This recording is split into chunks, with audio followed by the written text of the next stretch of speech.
Hello guys, welcome to tech days. आज हम बात करेंगे आईफोन से रिलेटेड कुछ ऐसे क्वेश्चंस की, कुछ ऐसी इंटरेस्टिंग बातों की जो आप लोगों ने पोस्ट की है कमेंट सेक्शन के अंदर।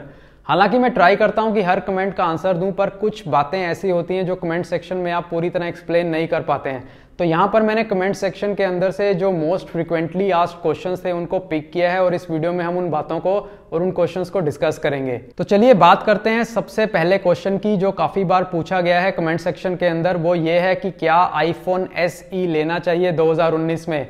तो अगर हम आईफोन SE की बात करें तो उसका जो हार्डवेयर है वो आईफोन 6s जैसा ही है। अगर हम प्रोसेसर की बात करें या फिर रियर कैमरा की बात करें या फिर 2 GB रैम की बात करें तो आईफोन SE आईफोन 6s जैसा ही है। पर आईफोन SE में आपको मिलता है एक 4 इंच का डिस्प्ले। जो फ्रंट कैमरा है वो 1.2 मेगापिक्सल है। साथ में उसमें जो टच ID है वो फर्स्ट जनरेशन का है, जो आपको आईफोन 6 में या फिर आईफोन 5s में मिलता है। इसके अलावा उसमें 3D टच भी नहीं है। तो यहाँ पर अगर आप एक आईफोन लेना चाहते हैं सिर्फ खाना पूर्ति करने के लिए कि भाई मेरे पास आईफोन है, या फिर अगर आपको एक फ़ोन चाहिए सिर्फ कॉल्स को अटेंड करने के लिए, तो आप आईफोन SE ले सकते हैं। पर अगर आप ज़्यादा मीडिया कंजम्पशन करते हैं या फिर आप सोशल मीडिया इंटरेक्शन करते हैं, व्हाट्सएप वगैरह करते हैं, तो मेरे हिसाब से 4 इंच की जो डिस्प्ले है वो काफ़ी छोटी है अब 2019 में। क्योंकि अगर आप YouTube ज़्यादा देखते हैं या फिर टाइपिंग करते हैं तो काफ़ी परेशानी होने वाली है आपको 4 इंच के डिवाइस के ऊपर। तो यहाँ पर मैं आपको यही सजेस्ट करूंगा कि आप अपनी रिक्वायरमेंट को देखें। अगर आपको फ़ोन चाहिए सिर्फ कॉल्स करने के लिए तो आप आईफोन SE ले सकते हैं। दूसरा क्वेश्चन जो काफ़ी बार पूछा गया है कि आईफोन 6s लिया जाए या फिर आईफोन 6s प्लस। तो जो आईफोन 6s और आईफोन 6s प्लस हैं ये एक ही तरह के स्मार्टफोन्स हैं। जो फर्क है वो सिर्फ 3 चीज़ों का है। पहला कि जो आईफोन 6s प्लस है उसमें जो डिस्प्ले है वो 5.5 इंच का है। उसके अलावा जो आईफोन 6s प्लस है उसमें बैटरी कैपेसिटी थोड़ी ज़्यादा है, 2700 mAh की बैटरी है। तो यहाँ पर आपको जो बैटरी बैकअप मिलने वाला है आईफोन 6s प्लस में वो आईफोन 6s से थोड़ा ज़्यादा होगा। इसके अलावा आईफोन 6s प्लस में आपको ऑप्टिकल इमेज स्टेबलाइजेशन मिलती है रियर कैमरा में। इसके अलावा जो बाकी सारी चीजें हैं आईफोन 6s और आईफोन 6s प्लस में वो सेम है। तो यहाँ पर आप अपनी रिक्वायरमेंट को खुद देखिए कि अगर आपको एक बड़ा डिस्प्ले चाहिए तो आप आईफोन 6s प्लस ले सकते हैं, नहीं तो आप आईफोन 6s ले सकते हैं। तीसरा जो क्वेश्चन काफी बार पूछा गया है वो ये है कि क्या आईफोन 8 प्लस लेना चाहिए या फिर आईफोन 10R।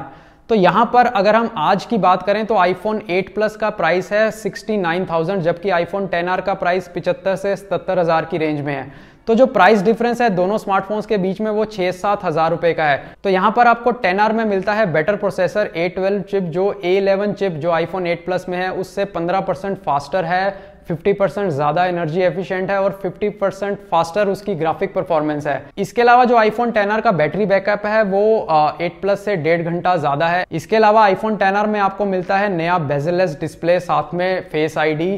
आईफोन 8 प्लस में आपको वही पुराना वाला डिज़ाइन मिलेगा जो 2014-15 से चल रहा है। और सबसे बड़ी बात यह है कि आईफोन 10R में आपको डुअल सिम सपोर्ट मिलती है, iPhone 8 plus single SIM support करता है। आईफोन 8 प्लस भी बेहतर है अगर आपको डुअल कैमरास चाहिए रियर में, या अगर आप 3D टच काफ़ी यूज़ करते हैं तो आईफोन 8 प्लस आप ले सकते हैं। पर जो प्राइस डिफरेंस है मेरे हिसाब से 6-7 हज़ार रुपये का जो डिफरेंस है ये काफ़ी कम है। अगर आईफोन 8 प्लस का प्राइस 60,000 के नीचे आ जाए तो मेरे हिसाब से वो बेटर डील है एज कम्पेयर टू 10R। पर अभी फिलहाल मुझे लगता है कि आपको आईफोन 10R लेना चाहिए। जो चौथा क्वेश्चन या फिर पॉइंट है वो है आईफोन 10R और आईफोन 10 के बीच में। काफ़ी लोगों ने मेंशन किया है कमेंट सेक्शन में कि आईफोन 10 ज़्यादा अच्छा फ़ोन है as compare to iPhone 10R। मैं यहाँ पर आप लोगों के साथ एग्री करता हूँ कि आईफोन 10 काफ़ी प्रीमियम डिवाइस है। साथ में आपको उसमें OLED डिस्प्ले मिलता है, जो उसके कॉन्ट्रास्ट हैं या व्यूइंग एंगल्स हैं वो आईफोन 10R की LCD डिस्प्ले से काफ़ी अच्छे हैं। इसके अलावा जो आईफोन 10R का फॉर्म फैक्टर है वो भी काफ़ी अच्छा है, क्योंकि वो एक छोटा डिवाइस है as compare to iPhone 10R। उसके अलावा जो बिल्ड क्वालिटी है आईफोन 10 की वो भी अच्छी है आईफोन 10R से। साथ में आपको आईफोन 10 में 3D टच भी मिलता है। पर यहाँ पर अगर हम प्रैक्टिकलिटी की बात करें तो मेरे हिसाब से आईफोन 10R स्पेक्स वाइज थोड़ा ज़्यादा अच्छा फ़ोन है। जो मैंने वीडियो बनाया था आईफोन 10 और आईफोन 10R के ऊपर, वहाँ पर मैंने कभी नहीं कहा कि आईफोन 10 घटिया फ़ोन है और आपको बिल्कुल भी नहीं लेना चाहिए। हालांकि एक वीडियो में मैंने स्पेसिफाई किया था कि अगर आप इन दोनों फ़ोन्स के बीच में कन्फ्यूज़ हैं तो आपको आईफोन 10R लेना चाहिए। वो मैंने इसलिए कहा था क्योंकि आईफोन 10R में आपको मिलता है एक बड़ा डिस्प्ले 6.1 इंच का। उसके अलावा उसमें जो प्रोसेसर है A12 चिप वो बेहतर है A11 चिप से। उसके अलावा जो उसकी बैटरी लाइफ है वो एप्पल के खुद के मुताबिक अब तक के जितने भी आईफोन्स आए हैं उसमें सबसे बेहतर है आईफोन 10R की बैटरी।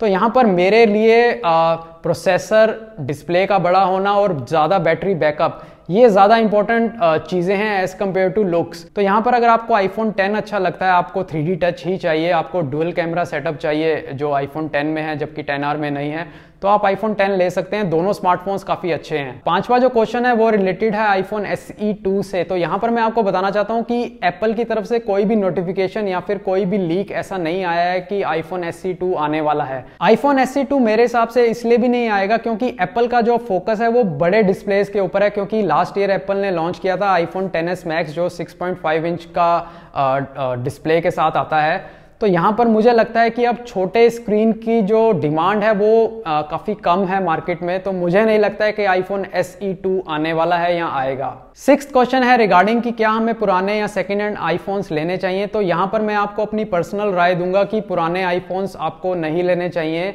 क्योंकि आपको नहीं पता है कि जो पिछला ओनर है उसकी हैंडलिंग कैसी थी, उसने फ़ोन को कैसे हैंडल किया है, साथ में फ़ोन पे स्क्रैचेस हो सकते हैं, और सबसे इंपॉर्टेंट बात कि विद टाइम आपके आईफोन की जो बैटरी है उसकी कैपेसिटी रिड्यूस करती है। तो फिर भी अगर आपको सेकेंड हैंड आईफोन लेना पड़ता है तो मैं आपको यहाँ सजेस्ट करूंगा कि आप उसकी बैटरी कैपेसिटी को ज़रूर चेक करें लेने से पहले। अगर आईफोन की बैटरी कैपेसिटी 85% या उससे ज़्यादा है तभी आप उस फ़ोन को कंसीडर करें, नहीं तो आप उसको मत लें। 7th पॉइंट काफ़ी इंटरेस्टिंग है। ये कमेंट आया था कि आईफोन 10R में 1 साल कम सॉफ्टवेयर अपडेट्स आएंगे आईफोन 10s के कंपैरिजन में। तो यहाँ पर मैं आपको बताना चाहता हूँ कि आईफोन 10R और आईफोन 10s दोनों ही 2018 के मॉडल हैं, पर क्योंकि आईफोन 10R में 3 GB रैम है और आईफोन 10s में 4 GB रैम है, तो हो सकता है कि जो 3-4 साल बाद के सॉफ्टवेयर अपडेट्स हैं तो वो 4 GB रैम सपोर्ट करें, तो हो सकता है कि आईफोन 10s को ज़्यादा अपडेट्स मिले as compare to iPhone 10R। 8th question है, ये भी काफ़ी लोगों ने पूछा है कि क्या 2019 में आईफोन 6 लेना चाहिए। तो यहाँ पर मैं आपको बताना चाहता हूँ कि 2019 में अगर आप एक नया आईफोन लेने की सोच रहे हैं तो आईफोन 6s को भूल जाइए। आईफोन 6 और आईफोन 6s के ऊपर मैंने डिटेल में एक वीडियो बना रखा है, लिंक मैं डिस्क्रिप्शन में दे दूंगा। अगर आप इन दोनों स्मार्टफोन्स के बीच में कंफ्यूज हैं तो उस वीडियो को जरूर चेक कीजिए, क्योंकि उस वीडियो को देखने के बाद मुझे यकीन है कि आप आईफोन 6 नहीं लेंगे, आप सीधा आईफोन 6s लेंगे। 9th क्वेश्चन है रिगार्डिंग आईफोन 6s की बैटरी लाइफ। हालांकि मैंने आईफोन 6s की बैटरी लाइफ को काफ़ी एक्सप्लेन किया था अपने रिसेंट जो मेरा आईफोन 6s का वीडियो है उसमें, पर यहाँ पर मैं आपको बताना चाहता हूँ कि आईफोन 6s की बैटरी 1700 mAh की है, जो डिसेंट है। बैकअप की अगर हम बात करें तो 1 से 1.5 दिन का बैकअप आपको दे देती है नॉर्मल यूज़ के अंदर। तो अगर आप मोबाइल डेटा भी ऑन करके रखते हैं तब भी आपको 1 से 1.5 दिन का बैकअप मिल जाता है। पर अगर आप हैवी यूज़ करते हैं, ज़्यादा गेमिंग करते हैं या फिर वीडियोस देखते हैं तो फिर बैटरी शाम तक ही चल पाती है। अब लास्ट का जो 10th पॉइंट है ये रिलेटेड है एंड्रॉयड वर्सेस आईफोन के ऊपर। यहाँ पर काफ़ी कमेंट्स आए हैं लोगों के जो कहते हैं कि आप पागल हो जो आईफोन्स ले रहे हो, एंड्रॉयड फ़ोन आपको लेना चाहिए। नोकिया, पोको, श्योमी, रियलमी या फिर ऑनर के काफ़ी अच्छे स्मार्टफोन्स हैं जो आईफोन से ज़्यादा वैल्यू फॉर मनी हैं।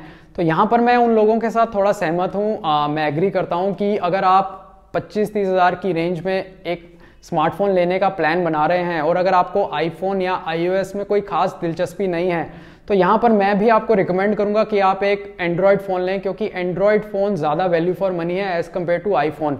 तो अगर हम डिस्प्ले की बात करें या फिर बैटरी लाइफ की बात करें या फिर कैमरा क्वालिटी की बात करें तो 25 हज़ार की रेंज में काफ़ी अच्छे एंड्रॉयड फ़ोन्स हैं जो आईफोन 6s या फिर आईफोन 7 को बीट कर देते हैं इन मामलों में। पर अगर हम लुक्स की बात करें, डिज़ाइन की बात करें, बिल्ड क्वालिटी की बात करें, रेगुलर सॉफ्टवेयर अपडेट्स की बात करें या फिर परफॉर्मेंस की बात करें तो यहाँ पर आईफोन्स को पीछे नहीं छोड़ा जा सकता है। आईफोन्स में एक सबसे अच्छी बात और है वो ये है कि इसका जो सॉफ्टवेयर है iOS ये काफ़ी यूज़र फ्रेंडली है एज़ कम्पेयर टू एंड्रॉयड। इसके अलावा जो iOS है उसका जो इंटरफेस है वो एक जैसा रहता है चाहे आपके पास कोई भी आईफोन हो। पर अगर हम एंड्रॉयड फ़ोन्स की बात करें तो यहाँ पर हर एंड्रॉयड फ़ोन जो अलग अलग मैन्युफैक्चरर्स के हैं वहाँ पर आपको अलग इंटरफेस देखने को मिलेगा। तो यहाँ पर जो आईफोन है इसमें क्योंकि इंटरफेस एक जैसा है तो काफ़ी इजी टू यूज़ हो जाता है। अगर आप अपने दोस्त का आईफोन यूज़ कर रहे हैं या फिर आप किसी और बंदे का आईफोन यूज़ कर रहे हैं, तो यहाँ पर आपको कोई परेशानी नहीं होने वाली है। तो दोस्तों ये थे आपके टॉप 10 क्वेश्चंस और कमेंट्स जो आप लोगों ने पोस्ट किए थे। आई होप आपको ये Q&A वीडियो अच्छा लगा होगा। अगर आपको ये वीडियो अच्छा लगा है तो प्लीज़ इसे लाइक कीजिए और शेयर कर दीजिए अपने दोस्तों के साथ में इस चैनल को सब्सक्राइब कर लीजिए। मिलते हैं नेक्स्ट वीडियो में। Till then take care and have a great time.